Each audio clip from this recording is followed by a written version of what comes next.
Russian President Vladimir Putin playing a central role in the 2016 campaign as America's relationship with Moscow continues to deteriorate. And amid Russia's air war in Syria and suspected hacking of the U.S. election comes yet another provocation. Earlier this month, the Kremlin deployed nuclear-capable missiles to Kaliningrad, a Russian exclave bordering Poland and Lithuania. Paul Wolfowitz was the Deputy Secretary of Defense under President George W. Bush. He's now a visiting scholar at the American Enterprise Institute. Thanks a lot for coming in, Paul. Good to be with you. So you've followed Russia and Vladimir Putin for some time. What do you think he's trying to accomplish with these provocations in Middle East, Eastern Europe, and now in cyberspace? I do think there are two important things to understand about this man who sort of aspires to be the new czar of Russia. Number one, his domestic position depends a great deal on his ability to flex his muscles. Okay. He became president by butchering the Chechens, then won re-election partly by invading Georgia. And I think this operation in Ukraine is also part of securing his domestic base, which is not all that secure because Russia's economy is in trouble. Okay, but I think the second thing, sorry, go on. No, go ahead, Paul. Finish your point. I think the second thing is, as someone used to say about the old Soviet Union, he's like a burglar going down a hallway, testing which doors are locked and going in the ones that aren't. And I think we've given him way too many opportunities to go through open doors. All right. So basically, he's responding to weakness. He's going to grab whatever opportunities he can as he tries to expand into a kind of a greater Russia and reassert Russian influence on his border, east and west, and in the Middle East. Well, and he also wants to win re-election and remain president of Russia probably through 2024, which I guess would put him at the age of 72. It's pretty ambitious. All right. So take this issue of the hacking of emails, which our intelligence community now says they believe was taken up at the highest levels of Russia, which means Vladimir Putin. We haven't responded yet, although Joe Biden has said we will. Do you think the United States has to respond to that in some way? I think we have to. I think it's very important. In fact, it's important not just with respect to Russian behavior, but in general, if bad actors, whether they're states or individuals or groups, believe that they can attack us in this flagrant way without suffering any consequences, then we'll get much more of it. So I don't know what we will do in response, and we may never know if we have adequately responded.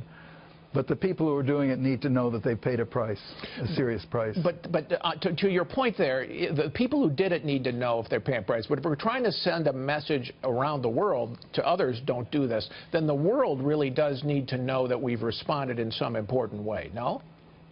You're absolutely right. Yes, they do. And one way or another, they need to learn. Would you go so far as to suggest, as some have, including James Stavridis, who's a former admiral, suggesting that what we need to do is perhaps consider hacks ourselves, going on offense and releasing some of the secrets of these Kremlin operators, people who, maybe they have foreign bank accounts, for example. Maybe they have emails of their own, which would be embarrassing. Would you go so far as to suggest that should be an option? I think their bank accounts are, frankly, one of the Achilles heels of this regime. And yes, I do think if we have information about them, especially information about how money has been stolen from the Russian people, it's important to get it out. Yeah, they deserve it. That's interesting. Now, okay, so we're going to have a new president, one or the other, Donald Trump or Hillary Clinton. What would be your advice to the new president about how to address Putin? Do we need really a new policy toward it, and what should it be? Look, I think that you have to start by recognizing that the old policy that they're inheriting is a bad one. Right. That we've been going down the wrong course, providing opportunities when we should have been closing them off. I think you also have to recognize that you can't reverse course overnight. It'd be like trying to throw a car in reverse when it's been going too fast down the highway.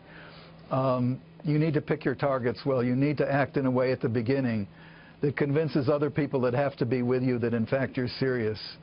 So I think it'd be no question going after the cyber attacks would be one way of showing seriousness. But I think it's important to also show seriousness against the kind of aggression that the Russians have been conducting, whether it's in Syria or in Ukraine, or, as you pointed out, with this deployment of missiles into on the border of two NATO allies in the border of Lithuania and Poland. Yeah, but that means sending a message to the Europeans, for example, that we're going to lead so that we don't want them to weaken sanctions against Russia. We may even want to strengthen sanctions. I assume that's got to be on the table.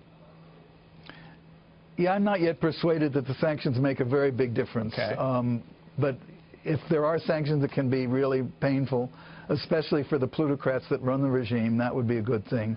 If there are things that we can do by the way of a more positive kind to bolster Ukraine and bolster the Ukrainian economy and bolster Ukraine diplomatically, which I believe has finally started to happen a little bit in the Council of Europe, that would be a very important piece of this also, so that Russia doesn't... I think one of Putin's objectives in Ukraine is to make sure that that country fails, because it's a very bad example for his own people. It's a country that expelled a plutocratic dictator, and then people went through his mansion and discovered how he had been stealing from them. That's not something Putin wants to see in Russia. All right. But I also think an important place to start, frankly, would be in Syria, where there's both a humanitarian emergency that the Russians are causing and a strategic disaster that they are causing as well. All right. Thank you, Paul Wolfowitz, for coming in. Appreciate it.